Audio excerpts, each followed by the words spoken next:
ce que je n'ai pas pu vous dire cette année. Bonjour les filles, j'espère que vous allez bien. On est parti sur un petit épisode un peu introspectif. Je sais que vous les aimez bien. Vous aimez bien quand je vous parle de mes enseignements, de mes partages plus personnels et plus vulnérables aussi, forcément. Heu, voilà, à travers, ma vie et mon expérience de la vie. Et aujourd'hui, je voulais vous parler d'un point que j'ai pas trop évoqué, en fait, cette année, en 2023, parce que, ben, forcément, c'est la fin d'année et on aime bien faire des bilans. J'aime bien aussi papoter avec vous de sujets, un peu moins conventionnels, des sujets un peu plus doux et j'en parle beaucoup sur Insta, d'ailleurs. Si vous me suivez sur Insta, je vous invite à regarder mes stories, je parle pas mal de ça. Si vous le faites pas, je vous invite à me suivre, hein, @BrendaBoukris.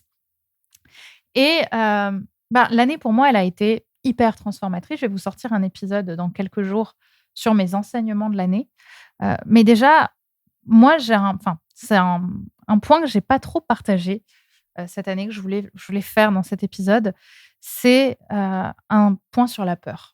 Parce que cette année, j'ai été, amenée à vivre beaucoup de peurs, très insécurisantes, très, qui m'ont fait beaucoup pleurer, sur lesquelles, vraiment je me suis dit, «Qu'est-ce qui se passe si je me foire, quoi?»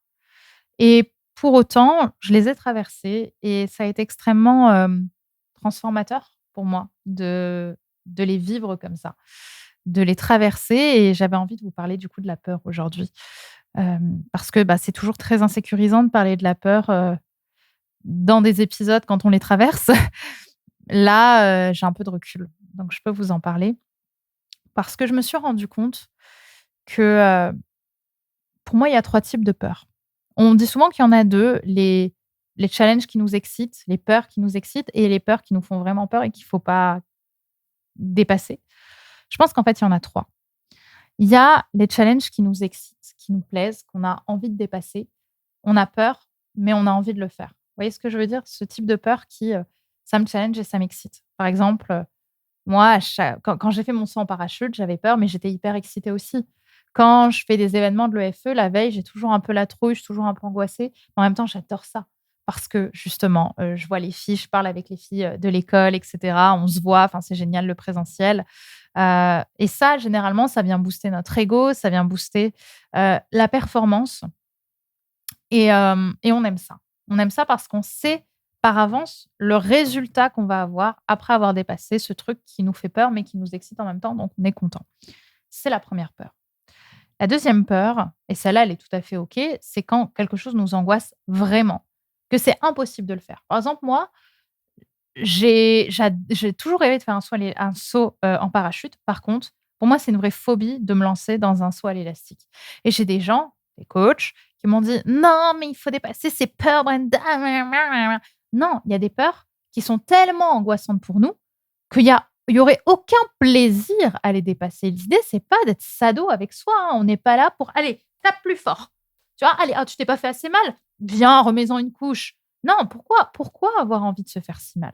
Non, il y a des peurs qui sont tellement angoissantes que c'est pas OK de les dépasser et personne doit vous forcer à dépasser un truc qui vous angoisse, OK? À ce point-là. Par contre, il y a une troisième peur et c'est celle-là qu'on oublie et celle-là dont j'avais envie de vous parler aujourd'hui. C'est les choses qui nous font vraiment peur, mais qui nous font avancer aussi. Hem, c'est de la peur qui n'est pas dans la performance. C'est-à-dire que c'est pas de la peur où derrière on va être fier de soi.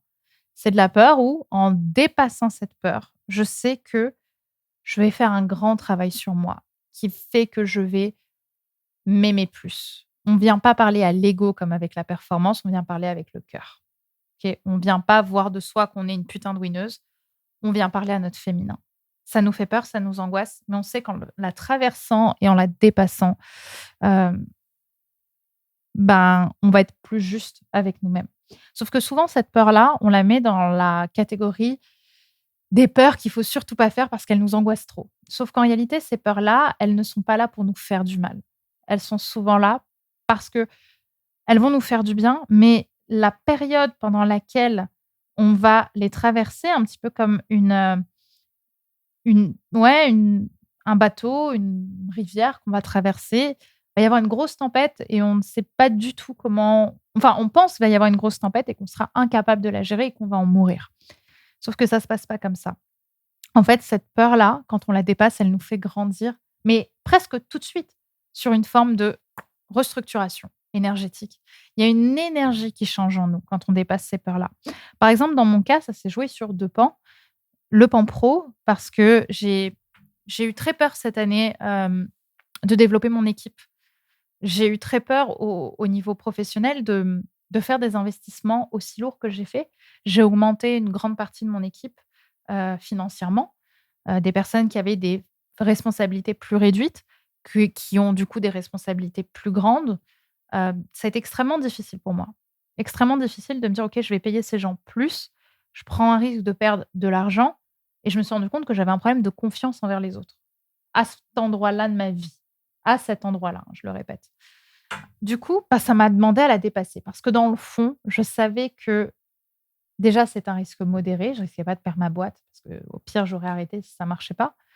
Mais surtout parce que dans le fond, les grandes étapes de nos vies, elles se passent et elles se dépassent par le temps qui passe et par l'expérience, qu'on va faire de ces peurs et de la manière dont on va les traverser. Ça va nous restructurer énergétiquement parce qu'aujourd'hui, je me rends compte qu'en ayant dépassé cette peur professionnelle, de plus dépenser pour avoir des équipes plus solides, d'avoir, des équipes plus sécurisantes, on va dire aussi dans leur business, qui savent, gérer des choses qui sont plus difficiles à gérer. Ben, du coup, moi, ça me laisse une autre liberté, ça me laisse une position de chef d'entreprise qui me faisait peur aussi. Mais j'ai voulu prendre ce risque parce que je me suis dit que dans le fond, je savais que c'était ce qu'il y avait à faire. Donc je l'ai dépassé et je peux vous dire que oui, je suis un peu fière de moi, mais je m'aime surtout plus pour ça, professionnellement parlant. Parce que je sais que, j'ai appris davantage finalement. J'ai appris davantage sur moi et je me suis aimée de m'avoir dit: «Fais le bénéfice du doute». Parce que quand je me vois aujourd'hui et quand je me vois il y a 6 mois ou même presque 1 an, la différence sur ma position de chef d'entreprise, elle est incomparable. Je veux dire, je voulais rester la seule capitaine à bord, ne pas laisser les clés de la boîte à qui que ce soit il y a 1 an, même si j'avais des prestataires qui travaillaient pour moi et que j'aimais beaucoup, enfin que j'aime toujours beaucoup d'ailleurs, à là, une personne qui a conscience qu'elle est chef d'entreprise, elle travaille sur le bateau en tant que capitaine, mais elle a aussi toute son équipe qui est là, sur qui elle peut déléguer. Vous voyez? Et ça change tout et ça me donne aussi confiance en moi, à cet endroit-là. Et sur le plan aussi perso, avec, des histoires amoureuses qui m'ont fait très peur cette année. Certaines où, j'ai vécu des challenges, où j'ai vécu des enseignements, mais qui étaient nécessaires justement, hem, à vivre, qui étaient nécessaires à traverser et qui m'ont amenée à un endroit où je ne doutais pas que j'irais, qui est, la relation à mon corps. Vous le savez, j'ai eu une année enfin, j'ai toujours eu un rapport à mon corps qui a été fluctuant, mais surtout cette année, il a été très particulier mon rapport à mon corps. J'ai pris du poids, peut-être qu'au moment où je fais cette vidéo et le moment où elle sort, mon corps a encore changé, j'en sais rien et bah, si vous voulez, cette peur que j'ai traversée cette année grâce notamment aux relations amoureuses, c'est l'acceptation d'être aimée avec ce corps. Je savais pas jusqu'à présent, enfin si je savais, mais je veux dire je le ressentais pas, que je pouvais être aimée avec ce corps-là, que ce corps-là était beau et aimable. Parce que j'avais eu dans ma vie des personnes qui étaient beaucoup dans la performance et qui voulaient que j'ai un certain type de corps. Je reviens pas dessus parce que c'est ma responsabilité, c'est moi qui suis allée là-dedans aussi. Mais en tout cas, mon rapport à mon corps, il a été fluctuant et ce que je ressens beaucoup plus aujourd'hui et c'est très compliqué d'en parler, mais c'est nécessaire, c'est que mon corps aujourd'hui, heu, je suis beaucoup plus douce avec lui, beaucoup plus bienveillante, mais je pense que j'aurais pas pu le ressentir si j'avais pas fait l'expérience d'un homme qui m'a vachement insécurisée émotionnellement, parce qu'il m'a aussi montré comment mon corps pouvait être aimé et me faire dépasser ça en me disant: «C'est possible». Vous voyez? Je sais pas si c'est très clair ce que je raconte, ça sort du cœur en tout cas, hem, mais en tout cas, c'est souvent dans l'expérience des choses qui nous font peur, encore une fois, qu'on arrive à grandir et à se restructurer, encore une fois, énergétiquement. Donc, je vous invite vraiment à vous poser cette question, vous aussi, sur les enseignements de votre année. Je ferai des vidéos plus structurées Là, je voulais juste vous faire une vidéo un petit peu plus fluide, un petit peu plus naturelle aussi, sur ce que cette année m'a apporté, sur ces 3 types de peurs. Hem, Où vous en êtes vous aujourd'hui avec la peur? À quel niveau est-ce que vous dépassez les peurs et à quel niveau vous les dépassez pas? J'imagine que si vous écoutez ce podcast, vous êtes des super performeuses. Vous savez dépasser les peurs qui vont faire de vous une femme trop inspirante. Mais je vous parle de peurs qui viennent vous challenger dans votre cœur, des peurs qui vous font grandir émotionnellement, qui vous font muer énergétiquement. OK, vous en êtes où là-dessus? Faites la liste un petit peu de ce qui s'est passé cette année. Quelles peurs vous avez traversées et peut-être de les classer aussi en fonction.